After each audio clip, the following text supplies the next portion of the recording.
Hi friends, அஸ்ஸலாமு அலைக்கும். பார்த்தீங்களாக்கும் நம்ம மார்னிங் ரொட்டீன் தான் பார்க்க போகிறோங்க. என்கிட்ட மார்னிங்னா ரொம்ப பிஸியாக தான் இருப்போம். ஏன்னா பசங்கள்லாம் ஸ்கூல் போகணும் இல்லையா, எல்லாம் ரெடி பண்ணணும் இல்லையா, அதுக்காண்டி இப்போ என்ன சமையல் ரெடி பண்ணிகிட்ருக்கேன்.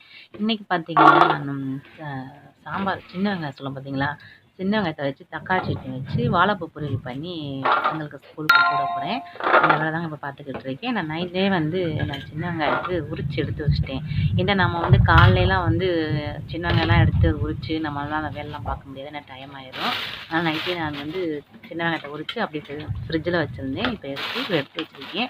தக்காளி சட்னிக்கு என்னென்ன தேவையெல்லாம் கட் பண்ணிட்டு தக்காளி சட்னி வச்சுட்டு ஒரு சைடில் பால் வச்சுருக்கேன் டீ போடுறதுக்காண்டி, ஒரு சைடில் சாப்பாடு ஆல்ரெடி சாப்பாடு வச்சுருக்கேன். இப்போ டக்கு டக்குன்னு வேலையை பார்க்க வேண்டியது தான். வசீம் பார்த்தீங்கன்னா மதரசாவுக்காண்டி கிளம்பிகிட்ருக்காரு. இப்போ தான் ப்ரெஸ் பண்ணிகிட்ருக்காரு. அவனை நான் 6 மணிக்கெலாம் எழுப்பி விட்டேன். ஏன்னா 6 மணிக்கெலாம் மதரசா போகணும். அதனால் எழுப்பி விட்டு பல் தேய்ச்சிட்ருக்கான். இப்போ பாருங்கள் 6 மணிக்கெலாம் இப்படி தான் இருக்குது. இப்போ வசீம் அனுப்பி விட்டுட்டு நான் சமையல் வேலைலாம் பார்க்கணும். பாத்திரம் கிடக்கு, பாத்திரம்லாம் தேய்க்கணும். இப்போ உட்காந்து பொறுமையாக உட்காந்து பல் விளக்கிட்டு இருக்கார் வசீம் அக்ரம்.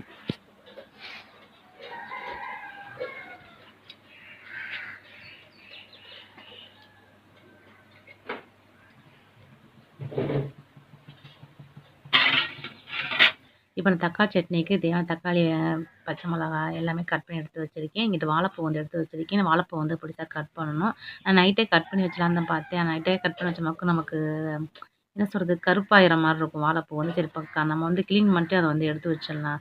நம்ம காலைல எழுந்துச்சி கட் பண்ணி நான் இப்போ எடுத்து வச்சுட்டேன். இப்போ தக்காளி சட்னி டக்குன்னு ஒரு அடுப்பில் செஞ்சுட்டு ஒரு அடுப்பில் சாப்பாடை வச்சுட்டு நம்ம தக்காளி சட்னி வச்ச பிறகு நம்ம வாழைப்பூ பொரியல் பண்ணிக்கலாம்.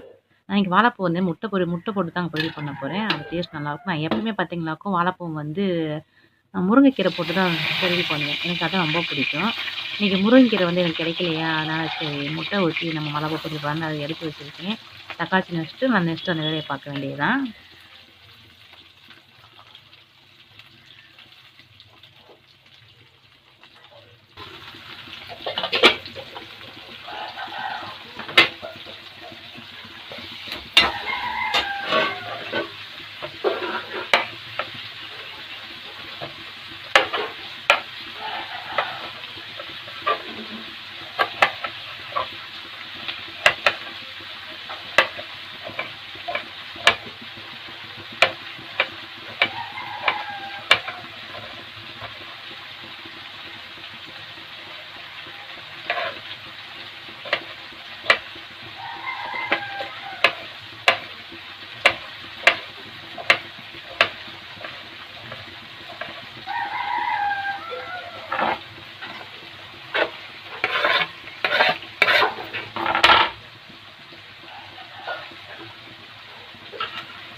இப்போ பார்த்தீங்கன்னாக்கா நான் தக்காளி சட்னி வச்சுட்டேன். இப்போ நான் வாழைப்பூ பொடிசா கட் பண்ணி வச்சுருக்கேன். அதுக்கு இப்போ லைட்டாக சுடுதண்ணி வச்சு அதில் கொஞ்சமாக மஞ்சத்தூள் போட்டுக்கிறேன். ஏன்னா லைட்டாக வெதுவெதுப்பான சுடுதண்ணியில் போட்டோமாக்கும் அந்த வாழைப்பூவோட சிவப்பு இருக்குது பார்த்தீங்களா, அது இருக்காது.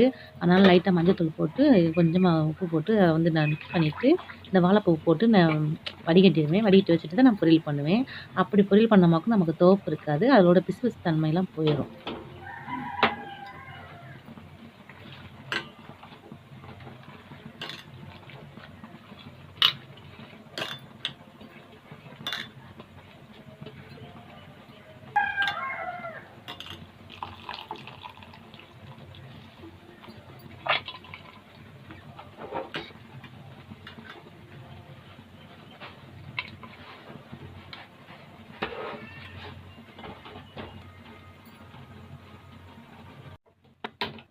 இப்போ பார்த்தீங்கன்னாக்கும் நான் வாழைப்பூ தண்ணியில் வடித்து ஓரமாக எடுத்து வச்சுட்டேன். இப்போ பொரியல் பண்ண போகிறேன். பொரியல் பண்ணுறதுக்காண்டி கடாயை வச்சுட்டு கொஞ்சம் மாறி ஊற்றி ஒரு 1/2 டீஸ்பூன் தங்க ஜீரகத்தை லைட்டாக க்ரஷ் பண்ணி அதை சேர்த்துக்கலாம். அதை சேர்த்தோம்னா நல்லா வாசமாக நல்லாயிருக்கும். அதை பொரிய விட்டுடலாம். இப்போ இது கூட நம்ம கட் பண்ணி வச்சுருக்க வெங்காயத்தை சேர்த்துடலாம். நீங்கள் கருவேப்பிலை சேர்த்துக்கலாம், இல்லை பட்டை மிளகா சேர்த்துக்கலாம். என்கிட்ட கருவேப்பிலையும் இல்லை, பட்டை மிளகாவும் காலி ஆயிடுச்சு. அதை சேர்க்கறதுனால நான் மிளகாத்தூள் பதிலாக நான் மிளகாத்தூள் சேர்த்தேன். ஏன்னா முட்டை ஊற்றி தானே போகிறோம், அதனால் நல்லாயிருக்கும் சொல்லிட்டு நான் மிளகாத்தூள் சேர்த்தேன். காரத்துக்கு எவ்வளோ தேவை சும்மா கொஞ்சமாக மிளகாத்தூள். ஏன்னா இந்த சக்தி மிளகாத்தூள் ரொம்ப காரமாக இருக்க மாதிரி இருக்கும். கடையில் வாங்கின தூள் தான் இது, வீட்டில் அரைக்கிறது இல்லை. அது மிளகாத்தூளை சேர்த்துட்டு வந்து இப்போ நம்ம க்ளீன் வச்சுருக்க வாழைப்பூ அதை சேர்த்து நல்லா 2 பெரட்டிட்டு கொஞ்சமாக உப்பு சேர்த்துட்டு லைட்டாக கொஞ்சம் சுருள வதங்கின உடனே நம்ம முட்டையை சுத்தமாக்கும். நமக்கு சூப்பராக நமக்கு வாழைப்பூ முட்டை ரெடி ஆயிரும்.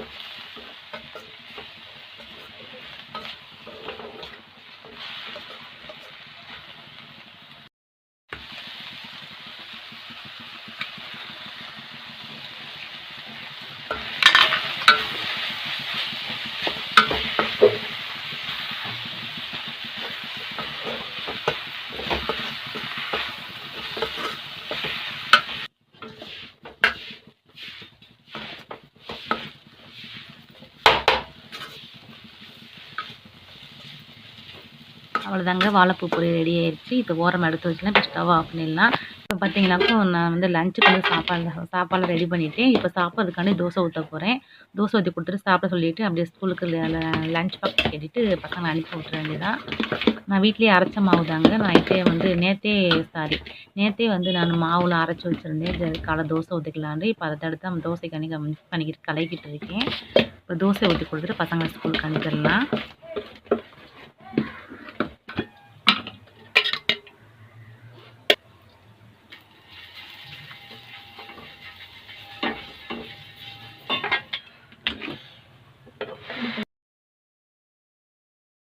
சட்னி நல்லா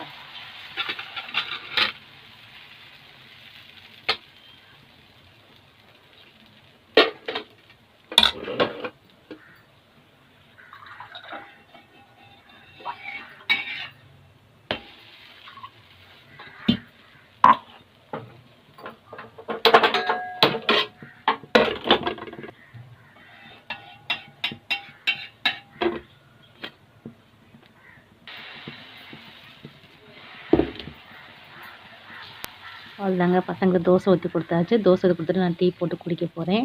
நான் வந்து காலைல கொஞ்சம் வேலையெல்லாம் முடிச்சுட்டு கொஞ்சம் ரிலாக்ஸாக டீ குடிச்சா தான் எனக்கு பிடிக்கும். இப்போ தோசைலாம் ஊற்றி கொடுத்து சாப்பிட்டாங்க. இன்னும் வண்டி வர வந்து அனுப்ப விட்ற வேலை தான் இருக்குது. இப்போ நான் டீ போட்டு குடிச்சிக்கிட்டு இருக்கேன். டீ குடிச்சிட்டு பொண்ணை போய் அனுப்பிவிட்டு வந்துடலாம். அவ்வளோதாங்க, இன்றைக்கி என்னோடய மார்னிங் ரொட்டீன் இப்படி தான் போச்சு.